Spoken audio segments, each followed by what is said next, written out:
Baik, terima kasih Pak Kiai. Silakan ada yang mau bertanya, kita minta 2 orang dulu dari teman-teman pelawak dulu. Ya, nampaknya muka lagi banyak masalah. Silakan. Yang mau bertanya? Adek Jigo. Bismillahirrahmanirrahim. Assalamualaikum warahmatullahi wabarakatuh. Terima kasih Ustadz. Kebetulan saya pribadi juga sebagai komedian Ustadz. Dan mewakili teman-teman semua, kakak-kakak, abang-abang semua. Kita di panggung itu selalu menghibur. Namun ketika momen ada sesuatu yang harus kita keluarkan, kadang menjatuhkan orang. Mulai dari fisik, mencela dan lain-lain. Yang saya mau tanyakan, apakah dengan niat kita menghibur menjadi catatan, apakah menjadi catatan dosa untuk kita? Terima kasih Ustaz. Ada seorang ulama dipanggil Imam Abu Hatim, tapi kemudian di ujung namanya itu ditambahkan kata Al-Asam. Asam diambil dari kata summum, bukmun, omyun. Omyun buta, bukmun bisu, summun tuli, peka. Jadi Abu Hatim Al-Asam artinya Abu Hatim peka, tuli. Secara bahasa itu menjatuhkan orang.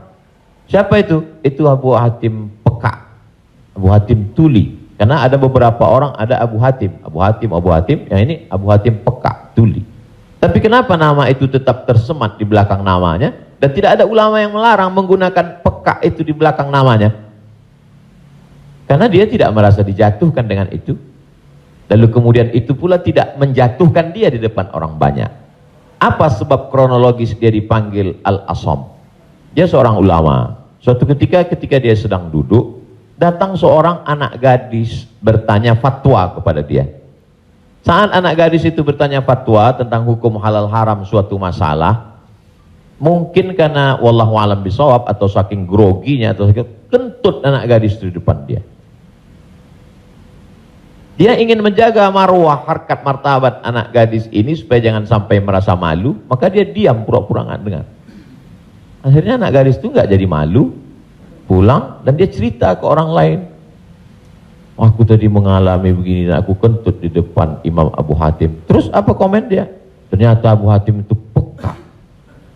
Dipanggil orang Abu Hatim Al-Asam, peka.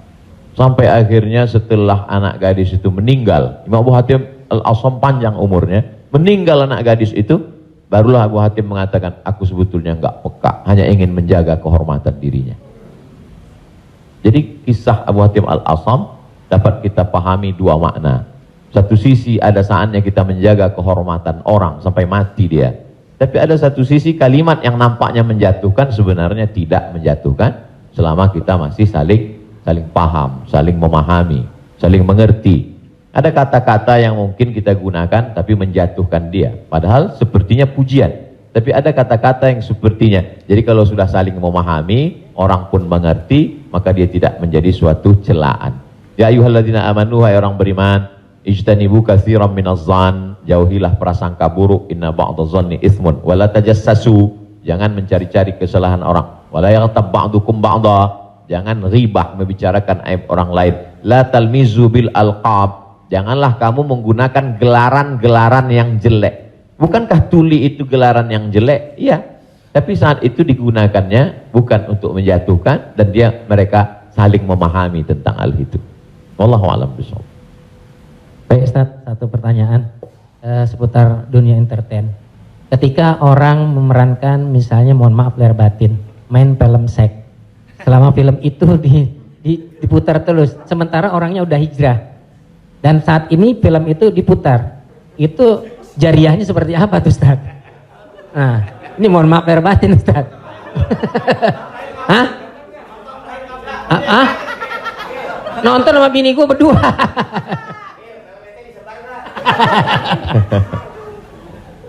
Man sanna fil islami sunnatan hasanatan, siapa yang membuat perbuatan yang baik, falahu ajruha, dia dapat pahalanya, wa ajru man amila biha, dan orang lain yang terinspirasi dengan itu Jadi kalau Paski membuat rumah tahfiz, lalu kemudian komunitas-komunitas yang lain terinspirasi dengan itu, maka dapat pahala min ghairi an yanqusa min ujurihim syai'un. Pahala mereka tidak berkurang, sama-sama dapat 100 min ba'dih, setelah mati. Itu kalau yang baik. Bagaimana dengan yang tidak baik seperti yang tadi?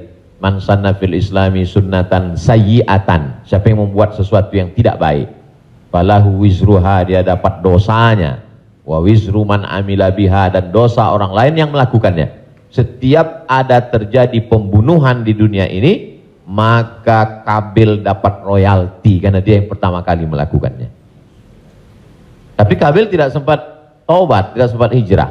Jadi kalau ada yang sempat melakukan perbuatan jelek, dosa, saat dia taubat, dia buat konferensi pers. Saya sudah taubat, sudah mu'alaf kalau dia tidak Islam. Kalau dia sudah masuk Islam, saya sudah hijrah. Maka saya meminta kepada seluruh jamaah yang ada di dunia ini, yang masih menyimpan gambar, foto, video saya, tolonglah kalian delete, dan saya minta ampun kepada Allah Subhanahu wa taala. Lebih daripada itu sudah di luar kuasa dia. La yukallifullahu nafsan illa wus'aha. Allah tidak membebani orang lebih daripada usahanya. Ada seorang hamba berpesan di zaman Nabi SAW, nanti kalau aku mati, maka bakarlah jasadku, lalu campakkan debunya ke laut. Kenapa? Karena aku takut bertemu dengan Allah Subhanahu wa taala atas segala dosa-dosaku. Disampaikan kepada Allah Subhanahu wa taala, kata Allah, aku ampuni hambaku itu karena masih ada rasa takut dalam hatinya. Makanya khotib naik ke atas mimbar, pesannya ittaqullah, takutlah kepada Allah. Kenapa kurban Habil diterima, kurban Kabil tidak diterima? La imbasatta ilayya yadaka litaqtulani, andai kau ambil batu besar untuk kau timpakan ke atas kepalaku, kata Habil, ma ana bi basiti yadiya ilaika liaqtulak, aku tidak akan membalas untuk membunuh wahai saudaraku. Kenapa? Inni akhafullah, aku takut kepada Allah Subhanahu wa taala. Saya yakin Mas, Abang yang berprofesi dalam dunia keartisan ini, apa yang membuat hijrah ini? Masih ada rasa takut di dalam hati. Rasa takut inilah yang kita pupuk bersama. Ada takut 5%, 5% kita jadikan menjadi sebuah komunitas, lalu kemudian kita jadikan sebuah amal nyata dalam kehidupan, disupport oleh Pak Prof dengan keluarga besar almarhumah, diberikan kesempatan untuk menuntut ilmu di Fakultas Hukum, di penyiaran Islam, maka dia menjadi gerakan yang luar biasa. Wallahu a'lam. Terima kasih. Selanjutnya ada adik Ginanjar Sukmana. Setelah itu Bang Atet Jakaria. Terima kasih Bang Tola, Tobek Lala. Ustadz, tadi Ustadz cerita bahwa Rasulullah juga bergurau, tapi gurauannya itu tidak pernah berdusta, dan itu yang tidak boleh, kata Rasulullah. Sementara teman-teman pelawak, sadar atau tidak sadar, lawakannya itu banyak berdustanya juga Ustaz. Cari-cari, mengada-ada kan, karena memang tujuannya untuk membuat orang tertawa. Tapi kalau saya kan, maaf, saya bukan pelawak, saya peragawan Ustaz. Jadi peragawan pakaian anak-anak. Jadi saya dengar dusta kan gitu ya. Contohnya kayak tadi gitu. Atau Bopak umpamanya dia mengatakan dirinya ganteng, dia cerita bahwa banyak cewek yang suka sama dia, itu kan berdusta Ustaz. Iya kan? Fitnah kan? Kita Willy. Enggak, tapi kalau soal ketampak. Jadi mohon dijelaskan kembali oleh Ustadz Abdul Somad batasan bagaimana di dalam melawak yang tidak boleh berdusta, sehingga kalau memang ternyata pelawak tidak boleh berdusta dalam melawakannya, mungkin saya sedang pikir-pikir dulu untuk melanjutkan profesi gini Ustaz. Saya takut masuk neraka. Terima kasih Ustaz Abdul Somad. Assalamualaikum warahmatullahi wabarakatuh. Ada saatnya kita berilustrasi, menceritakan suatu kisah.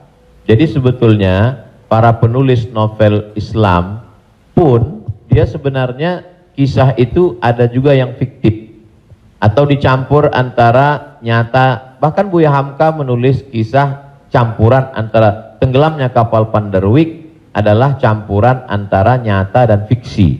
Apakah ketika orang bercerita tentang fiksi itu dia berdusta? Tidak. Jadi kita bisa bedakan itu antara orang memang betul-betul dia berdusta. Kemarin saya melakukan ini suatu. Padahal cerita itu tidak ada. Beda dengan dia misalnya katakan, saya ini Ustadz seorang peragawan, tapi peragawan pakaian anak-anak. Tidak, Mas Ginanjar tidak sedang bercerita, kemarin di mall saya memperagakan pakaian anak-anak Pak Ustadz. Ketika saya pakai pakaian anak SMP, semua ketawa. Itu dusta. Tapi ketika dia katakan cerita awal tadi, semua orang tahu bahwa dia tidak sedang memperagakan pakaian anak-anak. Dia hanya sedang menunjukkan tentang dirinya. Secara sebenarnya di balik kalimat itu Mas Ginanjar sedang menjatuhkan dirinya di hadapan orang lain. Kan? Dan kita tertawa dengan dia menjatuhkan dirinya. Mohon maaf, bahwa beliau mengatakan fisik saya seperti anak-anak dan saya andai pun menjadi peragawan hanya sesuai memperagakan pakaian anak-anak. Hari ini orang tidak menjatuhkan dirinya, dia menjatuhkan orang lain, menjatuhkan tokoh agama, menjatuhkan ustadz. Ada suatu kesalahan dalam cara dia berpikir. Bahwa beliau menjatuhkan dirinya, dia tidak usah. Karena dia sedang, tapi dia tidak sedang berbohong. Dia hanya sedang bercerita. Insya Allah penjelasan saya itu bisa dipahami. Yang tidak bisa itu adalah ketika orang seolah-olah dia bercerita, dia kemarin saya menjadi sebuah cerita seakan-akan orang mengatakan dia nyata. Padahal sebetulnya hanya bohong belaka supaya orang tertawa. Itu yang dilarang oleh Nabi Muhammad SAW. Wallahu a'lam. Baik, Assalamualaikum warahmatullahi wabarakatuh. Nama saya Ted Zakaria Ustadz. Saya pernah ketemu Ustadz di airport waktu itu mau berangkat umroh. Yang saya ingin mohon penjelasan dari Ustadz. Sekarang ini banyak pelawak-pelawak yang ikut ceramah juga. Pelawak sekarang ini dibutuhkan di mana-mana buat ikut ceramah. Padahal kalau kita lihat pelawak itu kemampuannya sangat minim, bahkan sudah menjual dengan harga yang mahal. Mohon penjelasannya Pak Ustadz, di mana bolehkah seorang pelawak itu melucu atau melawak di dalam satu ceramah? Nah, kita lihat yang namanya pelawak ini sekarang menjadi daya tarik sebelum ustadznya yang asli itu datang. Saya sendiri umpamanya berapa kali ngikut Raja Dangdut kemana, saya jadi bemper biasa di depan. Tapi saya mengingat bahwa ilmu saya belum sampai ke situ. Tapi saya memaksakan diri untuk menarik. Saya sadar bahwa ilmu saya belum seberapa untuk ke masyarakat yang penuh itu. Mohon penjelasannya Ustaz. Terima kasih. Assalamualaikum warahmatullahi wabarakatuh. Waalaikumsalam warahmatullahi wabarakatuh. Bedakan antara da'i dengan alim fatwa. Da'i dia mengajak orang ke jalan Allah.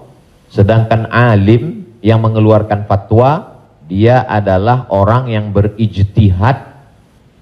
Apakah dia berijtihad sendiri mengambil dari Quran, sunnah, ijma', qiyas, syar'u man qablana, saddu zara'i, qaulus sahabi, istihsan, istishab, urf, atau dia membaca fatwa ulama lalu dia sampaikan dengan kemampuan dia baca kitab kuning.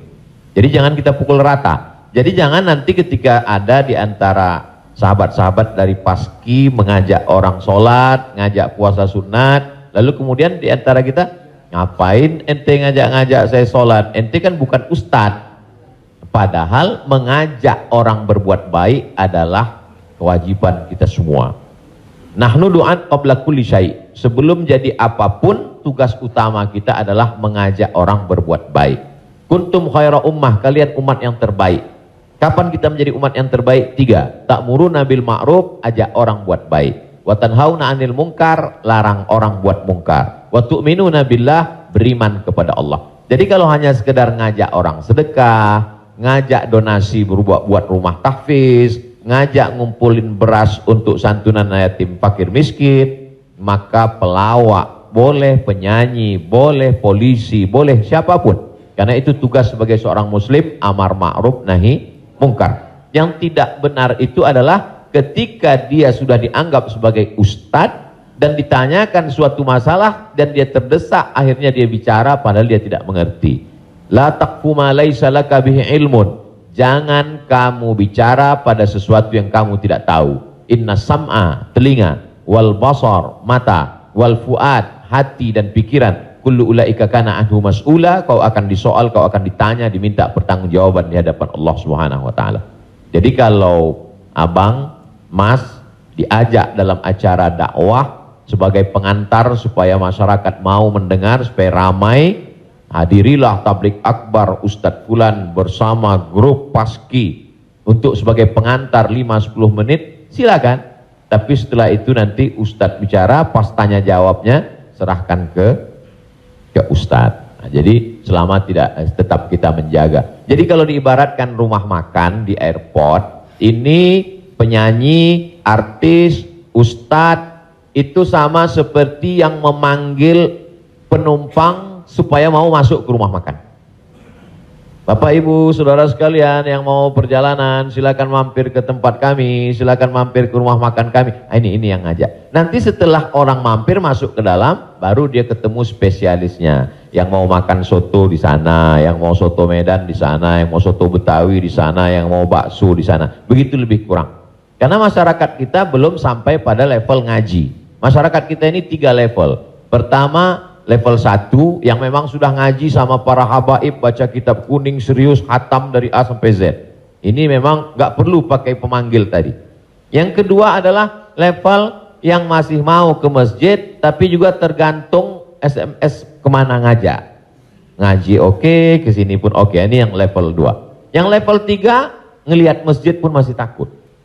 Makanya saya kalau tablik akbar pengajian ke daerah, itu saya bagi 3. Ada pengajian yang saya memang nggak mau di masjid, saya pengajiannya maunya di lapangan sepak bola, di stadion, supaya sampai ke grassroots. Ada level 3 yang belum mau ke masjid. Saya terus terang Ustadz, ke masjid ini trauma. Beberapa teman saya ke masjid ninggal. Nah, jadi yang level ini masih mau, masih bercampur. Jadi kalau ada orang yang ngejek, apa itu dakwah, apa itu pengajian, apa itu, kenapa melibatkan artis? Ini salah satu cara. Jadi Wali Songo dulu tidak bisa Wali Songo datang ujuk-ujuk langsung baca kitab kuning, nggak bisa. Makanya mereka buat solawatan. Dia tahu tradisi orang Jawa pukul gending pakai wayang, maka dia buat cara wayang. Dia pakai wayang. Jadi sekarang kalau mampu buat film pendek atau melibatkan artis, video tanya jawab saya dengan pertanyaan yang sama, dengan jawaban yang sama, tapi dengan pengantar artis berbeda viewernya. Yang ngasih tahu penonton. Ustadz coba Ustadz lihat ini. Ini dengan musyawarah sekian penontonnya. Tapi ketika Ustadz di masjid dengan jamaah sekian penontonnya. Artinya apa? Dakwah bisa sampai melalui lisan sahabat-sahabat kawan-kawan. Jadi pakai kesempatan ini untuk mengajak orang lebih banyak ke jalan Allah Subhanahu wa taala. Wallahu a'lam. Barakallah.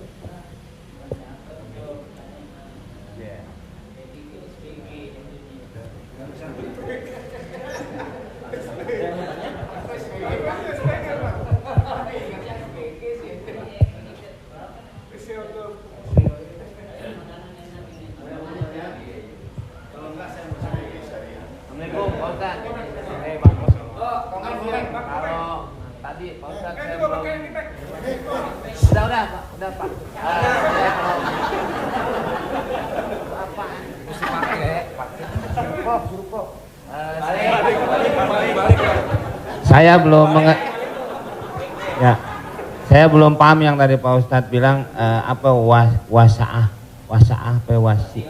Oh, lo jangan nyampur. Agama lo beda lo. Wasaah sambil bercanda apa tadi gitu. Pak Ustadz lupa ya, nanti saya jelasin lagi. Apa tadi? Wasaah kalau nggak salah. Nggak tahu, Wak Ujang adanya kali. Ya Pak Ustadz. Ya itu. Wasilah. Bukan. Wasa'ah apa wasi'ah? Wassalam habis dong. Ya? Sa'ah wa sa'ah. Nah, itu Pak Ustadz. Sa'ah. Jadi ketika itu ucapan hadis Nabi. Ada seorang sahabat, dia datang menemui Nabi. Kenapa ketika kami duduk bersamamu ya Rasulullah di dalam Masjid Nabawi, di majelis ilmu, kami merasa dekat dengan Allah. Kami merasa takut kepada Allah. Tapi ketika kami pulang ke rumah, ketemu dengan anak istri bersenda gurau, kok rasanya beda. Lalu apa kata Nabi? Sa'ah wa sa'ah. Hidup ini ada masanya serius, ada masanya bercanda, ada masanya begini. Lau kuntum kama kuntum la safahatkumul malaikah. Seandainya kamu seperti itu terus, seperti saat berada denganku di hadapanku di masjid, tidak berubah-berubah, turun malaikat bersalaman dengan kamu, kata Nabi SAW. Jadi sahabat itu pun mengalami seperti yang kita alami dan kekhawatiran seperti kekhawatiran kita. Ketika kita duduk dengan Habib, dengan Ustadz di masjid, dengan Kiai, dengan Tuan Guru, terasa begitu full iman. Tapi begitu pulang ke rumah, kok begitu ya? Rasa yang kita rasakan sekarang dirasakan juga sahabat Nabi dulu, dan mereka tanya, kata Nabi nggak salah. Karena hidup ini ada sa'ah wa sa'ah. Sa'ah artinya bahasa Indonesianya saat. Semua ada saatnya, semua ada masanya. Selama tidak kita katakan, kamu kok mabuk kemarin? Semua ada saatnya. Ada saatnya mabuk, ada saatnya. Allah. Terima kasih Pak Ustadz. Paham ya? Enggak, ya paham dong.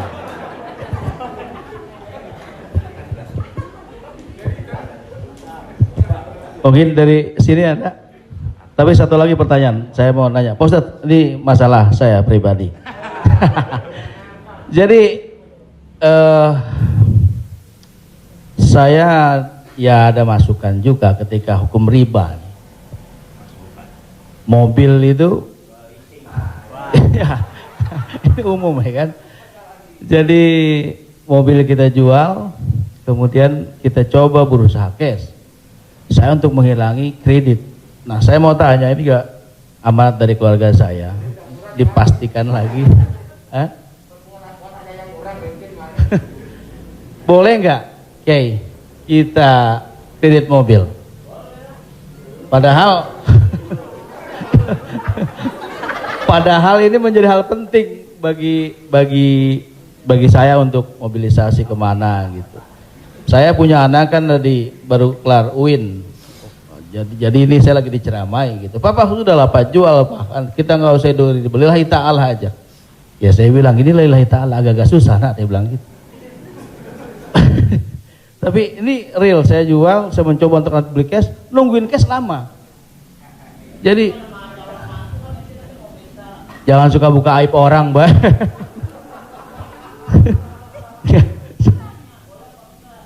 Ya, udah tadi ini dulu belum kelar. Jadi boleh nggak saya riba, Oke.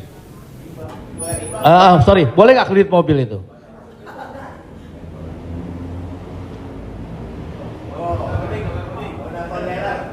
Alhamdulillah CRV jadi baru gue. Buka Google, ada tulisan saya di situ. Nanti Bapak, Ibu, Abang, Mas share ke teman-teman. Buka Google, tulis di situ Somad Morocco, SOMADMOROCCO, Somad Morocco, SOMADMOROCCO, Somad Morocco, spasi kredit, sudah, enter. Somad Morocco spasi kredit, tulisan yang paling atas kredit, ada tanda tanya, Aska. Di situ jawaban. Saya sudah tulis tentang masalah kredit ini.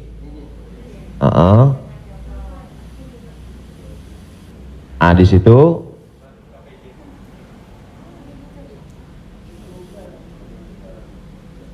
Nah, bisa dibaca. Bisa bahasa Arab, Ustaz. Ada terjemah Mas Komeng, terjemah di bawah. Terjemah di bawahnya. Terjemah di bawah. Majma' Al-Fiqih Islami membolehkan jual beli dengan tempo. Dah?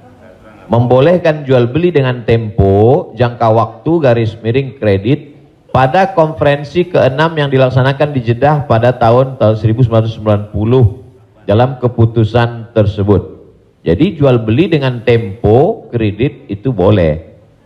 Bawah, ini penjelasannya. Yang bawah langsung bahasa ke jawaban. Jual beli kredit itu tidak ada keberatan di dalamnya, boleh jika waktu dan tambahannya diketahui. Dibayar dalam waktu 2 tahun. Dibayar dalam harga 200 juta. Dicicil 1 bulan 15 juta misal, 10 juta, 12 juta. Meskipun harga kredit lebih mahal daripada kontan. Karena penjual dan pembeli sama-sama mendapat manfaat. Penjual mendapat manfaat tambahan harga dan pembeli mendapat manfaat tempo jangka waktu. Disebutkan dalam Sahih Al-Bukhari. Apakah di zaman Nabi ada kredit? Ada. Dalam Sahih Bukhari, Sahih Muslim, bahwa Barirah itu manusia. Waktu itu masih boleh jual manusia, hamba sahaya. Bahwa Barirah dijual oleh tuannya dengan cara kredit selama 9 tahun. 1 tahunnya dibayar 40 dirham. Ini menunjukkan bolehnya jual beli kredit. Kesimpulannya, uang dengan barang boleh, tapi uang dengan uang riba. Prof, saya pinjam uang 200 juta. Nanti saya bayar 220. Haram, riba. Tapi ketika saya beli mobil, Prof, saya cicil tiap bulan, maka lunas dalam waktu 1 tahun, itu tidak riba karena akadnya uang dengan barang. Yang jadi masalah ketika kita pergi ke dealer untuk beli mobil, kita katakan kita tidak punya uang cash, dia tidak mau langsung transaksi dengan dia, tapi dia akan libatkan pihak ketiga, penyedia keuangan. Pada akhirnya transaksi kita adalah uang dengan uang. Uang dengan uang, bukan uang dengan barang. Lalu apa solusinya? Pergi ke bank syariah. Kenapa di bank syariah uang dengan barang? Assalamualaikum, waalaikumsalam. Bank syariah, saya mau beli mobil. Terus mau pinjam uang. Kata bank syariah, kami tidak melayani peminjaman uang dengan uang, karena uang dengan uang berbunga haram. Bapak sebetulnya mau beli apa? Mau beli mobil. Kata orang bank syariah, mobilnya kami beli. Bank syariah membeli mobil. Setelah itu bank syariah menjual mobil itu ke kita, maka akadnya kredit sama seperti Barirah dibeli pada zaman Nabi, kredit 9 tahun. Jadi akadnya adalah uang dengan barang. Begitu.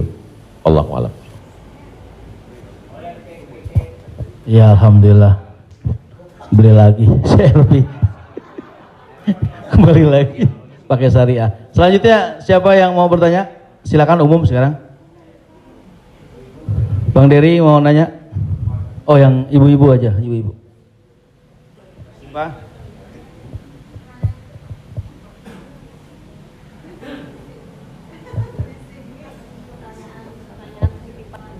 Jadi Ustadz, mohon maaf Ustadz, tadi di garis bawahin lagi. Jadi artinya leasingnya yang nggak boleh ya Ustadz. Misalnya kita beli kepada dealer mobil, kita bercicil kepada yang punya dealernya boleh. Tapi kalau kita minta dari kayak sekarang banyak perusahaan-perusahaan leasing, itu yang tidak boleh. Maksudnya itu Ustadz.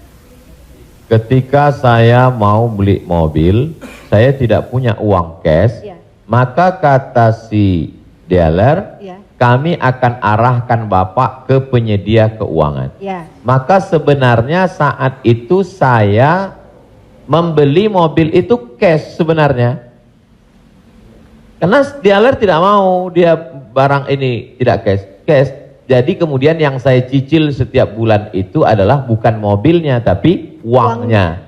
Maka saya terjebak pada rentenir, riba, bahasa kerennya leasing segala macam. Inilah yang menyebabkan haramnya karena transaksinya adalah uang dengan uang. Lalu solusinya mana Ustadz? bank syariah. Iya. Karena di bank syariah itu disitulah letak. Jadi orang yang tidak mengerti dia katakan sama aja bank syariah dengan konvensional, bedanya pegawainya pakai jilbab, masuknya assalamualaikum. Enggak. Perbedaan dalam jual beli dalam Islam itu adalah pada akadnya. Maka bank syariah membeli mobil itu milik bank syariah, maka saya membeli mobil itu secara cicil, akadnya adalah uang dengan barang. Oh, Wallahu a'lam. Satu lagi Ustaz, kalau beli emas secara online itu gimana Ustaz? Sebagian ulama mengatakan membeli emas secara online tidak langsung dan dicicil riba. Mengapa mereka mengatakan riba? Karena transaksi itu uang dengan uang. Oh, ini enggak uang dengan uang Ustadz. Ini Ustadz uang rupiah. Lalu kemudian yang jual ini kan emas.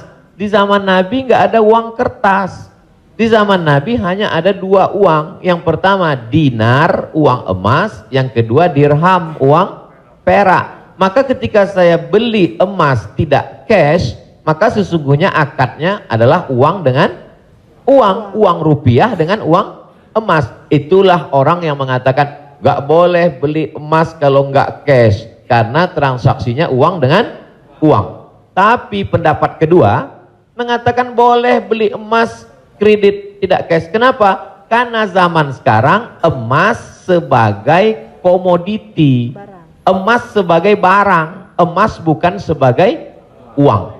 Dan fatwa Majelis Ulama, fatwa Ormas Islam kontemporer mengatakan boleh beli emas tidak cash karena emas zaman sekarang bukan uang. Emas sekarang adalah barang. Jadi sama dengan kalau saya beli mobil boleh kredit, maka beli gelang juga boleh karena bukan uang dengan uang. Di situ letak sebab boleh tidak boleh. Wallahu a'lam.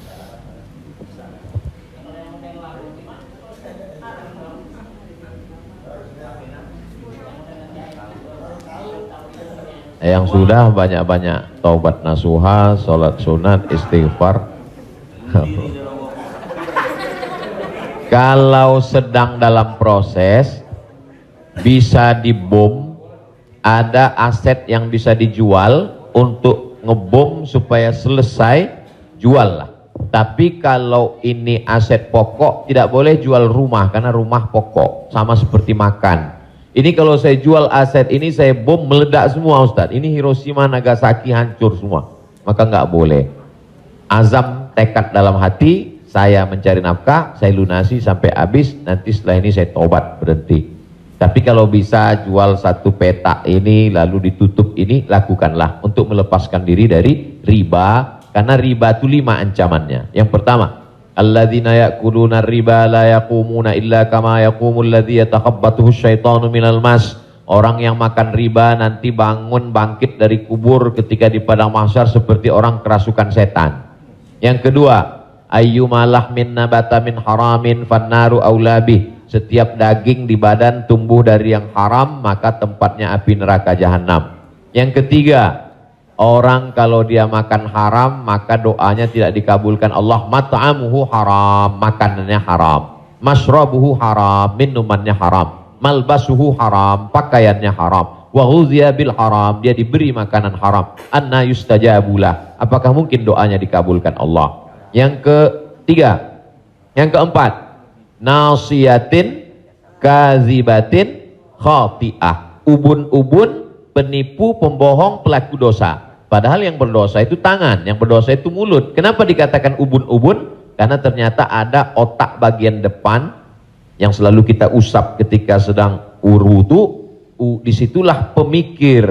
Otak ini berpikir ketika dia dapat semprotan darah. Darah itu menyembur dari jantung. Darah itu dari makanan. Sepiring makanan riba berubah menjadi setetes darah, disemburkan oleh jantung naik ke otak, isi otak haram, maka bawaannya mau haram saja.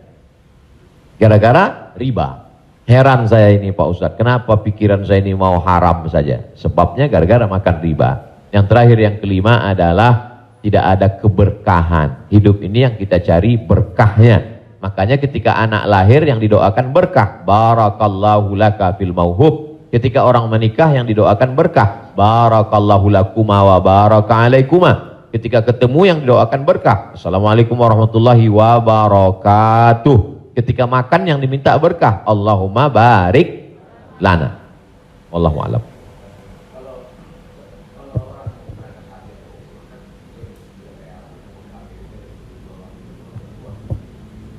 Transaksi uang dengan uang boleh dengan syarat yadan biadin, langsung cash. Maka ketika sampai di Makkah, saya keluarkan uang rupiah, saya katakan saya mau beli rial, langsung cash, boleh. Begitu juga membeli dolar. Saya sampai ke Maroko, saya beli dirham, maka pemerintah Saudi Arabia tidak akan bisa mengizinkan buka money changer, uang, pertukaran uang ini kalau tidak ada fatwa dari ulama. Mereka amat sangat ketat. Jadi boleh tukar ini selama dia langsung dan cash di tempat itu, langsung jadi. Wallahu a'lam. Ustaz, Assalamualaikum. Ustaz, saya mau nanya Ustaz, berkaitan dengan kredit tadi, ada juga selain kredit namanya gadai Ustaz. Gadai. Tahu gadai Ustaz ya? Kalau nggak tahu saya jelasin. Biasanya zaman sekarang gini Ustaz. Orang punya kendaraan, kemudian karena nggak punya uang digadaikan mobilnya misalnya Ustaz, sama orang itu. Itu termasuk itu riba atau gimana? Kalau gadai seperti itu. Imam yang paling tua di antara imam yang 4 itu namanya Imam Hanafi. Meninggal tahun 150 Hijrah. Suatu ketika dia berdiri di depan rumah orang. Dia ada panas terik, dia berdiri di depan rumah orang. Padahal di depan rumah itu ada atapnya dan ada pohon kayu. Lalu orang bertanya kepada Imam Hanafi, Imam Hanafi, kenapa kamu tidak mau berlindung di bawah atap yang punya rumah itu? Dan kenapa kamu tidak mau berlindung di bawah pohon kayu? Kan lebih baik berlindung daripada kena panas. Apa kata dia? Saya meminjamkan uang pada orang ini dengan sistem gadai, maka saya tidak mau mengambil keuntungan dari dia. Ayyuma lahmin kullu qardin jarra naf'an fahuwa riba. Setiap gadai pinjaman kalau kita ambil manfaat maka itu berarti riba. Tidak mau bernaung di bawah atap rumahnya karena itu dianggap sebagai manfaat. Jadi manfaat tidak hanya sebagai uang tapi juga manfaat sampai sekecil itu dia menjaga dirinya. Jadi gadai dalam Islam hukumnya boleh, tapi jangan ambil manfaat dari gadai. Yang terjadi sekarang adalah orang mengambil manfaat dari gadai. Saya punya uang, lalu kemudian ada orang mau pinjam uang, saya tidak percaya dengan dia. Ustadz pinjam uang 100 juta, saya nggak percaya. Kalau Ustadz nggak percaya, ini sawah saya 1 hektar. Ketika dia kasih sawahnya ke saya, maka sawah itu cukup sebagai jaminan. Tapi yang dilakukan orang sekarang adalah sawah itu dia tanam padi, dia ambil hasilnya. Hasilnya itu riba. Maka sekarang orang kaya makin kaya, yang miskin makin miskin. Bagaimana dia mau bisa menebus uangnya, orang sawah dia dipakai terus dan uangnya diambil. Maka yang punya uang makin kaya, yang minjam makin miskin. Padahal dalam Islam mestinya cukup suratnya saja dipegang. Kamu kalau mau garap sawah ini garaplah, nanti bayar hutangmu. Itu akhlak dalam Islam. Akhlak itulah yang dihilangkan oleh riba. Riba ini sangat kejam. Allahu a'lam.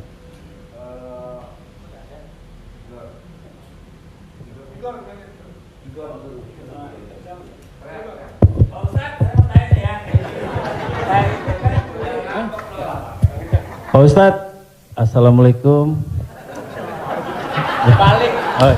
Assalamualaikum warahmatullahi wabarakatuh Pak Ustadz. Saya ini pernah Islam, balik ke Kristen, balik lagi ke Islam lagi. Itu gimana itu ceritanya Pak Ustadz? Innalladzina amanu, beriman, summa kafaru, murtad, summa amanu, kemudian beriman, summa kafaru, murtad, summa zdadu kufran, maka barulah tidak diterima. Jadi kalau Islam setelah itu dia murtad, balik lagi ke Islam, maka dia diterima. Amanu, summa kafaru, summa amanu, summa kafaru, summa zdadu kufran. Nah, ini baru tidak diterima. Nah, sebab itu mudah-mudahan Bang Tigor istiqomah dalam iman dan Islam.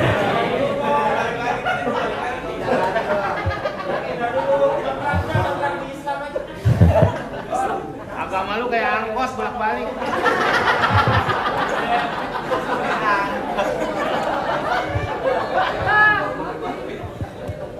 Tapi saya sudah tetap sekarang. Amin. Insya Allah. Saya udah umroh, Ustaz. Jadi Insya Allah. Jadi balik Bang, ke jalan yang benar. Insya Allah. Jadi Bang Taufik, kajian paski mungkin kerjasama dengan musyawarah supaya terus, atau kalau tidak ingin satu majelis, ustadznya nanti setelah di sana pagi misalnya, sore di paski. Kemudian ngaji ini, kalau sekedar ngaji kita nggak ada tantangan, mesti ada sosialnya. Misalnya ngumpulin beras.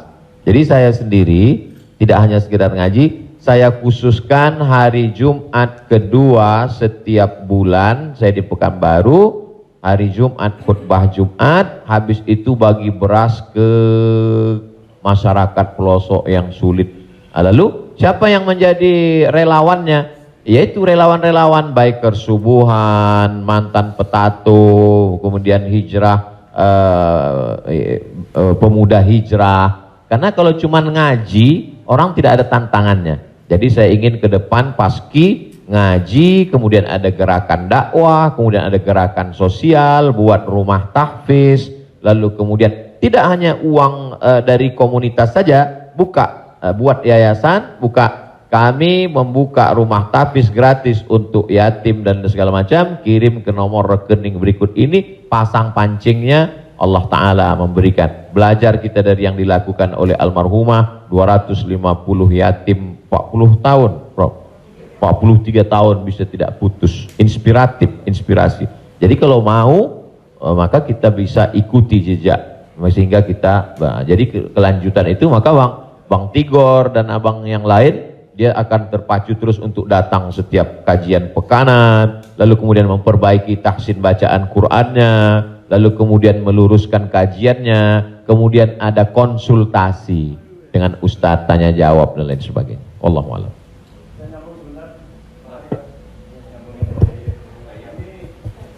Apakah ada warisan? Karena kalau kita dengar dalam satu, kalau kita melayat, sering orang bilang kalau almarhum atau almarhumah punya utang piutang berhubungan dengan keluarga, sedangkan kita nggak tahu bahwa itu adalah riba, apakah termasuk warisan itu dosanya? Terima kasih. Tidak boleh harta warisan dibagi sebelum dilakukan dua hal.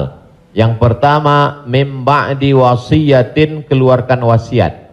Wasiat hanya sepertiga total harta. Jadi kalau dalam surat wasiatnya, aku wasiatkan ruko ini untuk sekolah tahfiz. Total harga ruko 1 miliar. Sedangkan harta dia cuma 2 miliar. Maka yang jatuh menjadi wasiat hanya 666 juta. Sedangkan sisanya dibagi kepada ahli waris. Pertama, keluarkan wasiat, sepertiga paling banyak. Setelah keluar wasiat, mim ba'di wasiyatin yusabiha au dain. Dain, bayarkan hutangnya. Jadi kalau ada orang meninggal, hutangnya dibayarkan dari harta warisan. Jadi kalau harta warisan habis, apakah anak wajib membayarkan hutang bapaknya? Tidak. Anak hanya wajib membayarkan hutang almarhum dari harta yang dia tinggalkan. Adapun kalau si anak mau berbakti kepada orang tuanya, dia bayarkan, baik, tapi dia tidak punya kewajiban, dia bayarkan dari harta dirinya sendiri. Jadi makanya kadang kita baca, jangan beli ruko ini bermasalah. Di mana letak masalahnya? Karena ruko itu dibagi sebelum hutang dibayar. Muncul masalah. Sebetulnya ruko itu bukan milik anak-anaknya, tapi milik piutang. milik orang yang dulu pernah dipinjam uangnya. 2 keluarkan, baru bagi harta warisan. Allahu a'lam.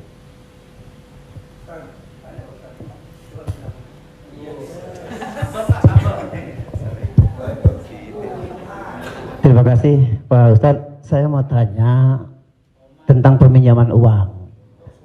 Saya misalnya meminjamkan uang kepada seseorang, tapi dia nggak mau ganti. Nah terus kita nggak mau nagih karena takut menjadi sebuah permusuhan. Kan ada peribahasa memberikan pinjaman hutang itu sama juga menanamkan musuh. Nah bagaimana hukumnya? Apakah ini harus ditagih sama kita ataukah dibiarkan? Terima kasih Pak Ustadz. Assalamualaikum warahmatullahi wabarakatuh. Waalaikumsalam. Ayat yang paling panjang dalam Al-Quran, 1 halaman penuh, Al-Baqarah 282. Bukan tentang haji, bukan tentang puasa, tapi tentang perjanjian hutang piutang. Ya ayyuhalladzina amanu, hai orang beriman, idza tadayantum bidainin, kalau kamu menjalin transaksi hutang piutang ila ajalim musamma, sampai batas waktu limit tertentu, faktubuh, tulislah. Wal yaktub bainakum katibun bil adli, hendaklah ada seorang penulis yang menulis dengan adil. Wastashhidu syahidaini min rijalikum, ada 2 orang saksi. Antadil, kalau tidak ada 2 orang laki-laki, wa maraat, 1 orang perempuan, wa maraatani, 2 orang perempuan. Antadilla ihdahuma fatudzakkira ihdahumal ukhra. Sedetil itu dalam Al-Quran. Jadi kalau saya menagih hutang, sesungguhnya bukan saya sedang mencari musuh, tapi menyelamatkan dia supaya dia dan anak cucunya jangan sampai makan haram.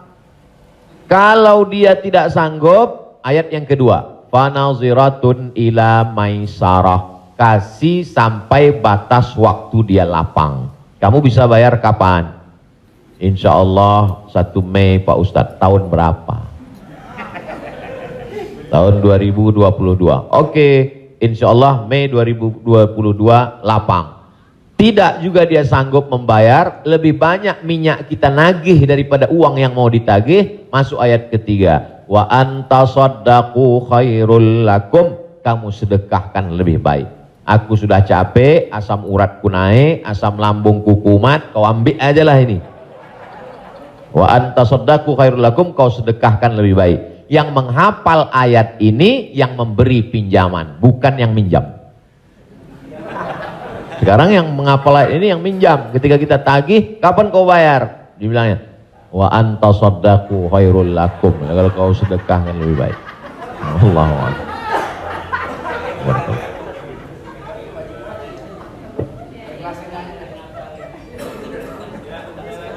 Ada yang nanya lagi? Ada yang nanya lagi ya?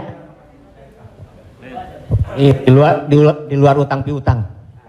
Saya mau tanya ini Pak Ustadz, kan kalau ada teman yang ulang tahun, kita suka bilang selamat ulang tahun, kita doakan semoga panjang umur. Sementara yang namanya ajal tidak bisa meleset 1 detik, tidak boleh kurang dari 1 detik, tidak boleh lebih dari 1 detik. Lalu bagaimana kita percuma kita berdoa seperti itu dong Ustadz? Iya kan? Ya itu, enggak ya? Terima kasih Ustadz. Man ahabba ayyubsatalahu fi rizqihi, siapa yang mau dilapangkan rezekinya, wa yunsa'alahu fi atharihi, mau dipanjangkan umurnya, falyasil rahimahu, hendaklah dia menyambung tali silaturahim. Katanya dengan silaturahim umur bertambah. Padahal dalam ayat Quran, idza jaa ajaluhum, kalau ajal sudah sampai, la yastakhiruna sa'atan, tak bisa ditunda walau sesaat, wa la yastaqdimun, tidak bisa dimajukan walau saat. Apakah kontradiktif antara ayat dengan hadis dengan doa dari Mas Dery bahwa umur bisa bertambah? Tidak kontradiktif.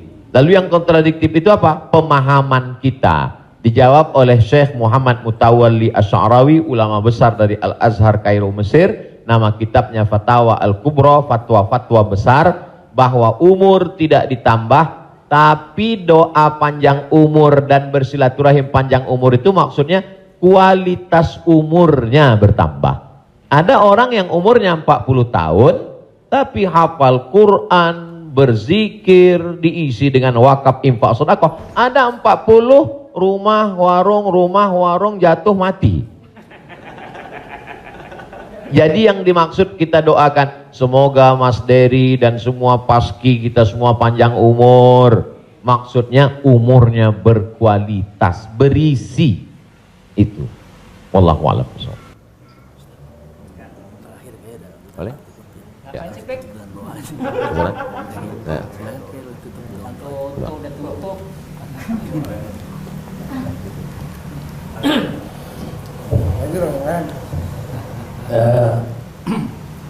Bapak Ibu yang berbahagia, karena pakai dengan capek besok mau ke Riau, mau pulang kampung, jadi kita ikut.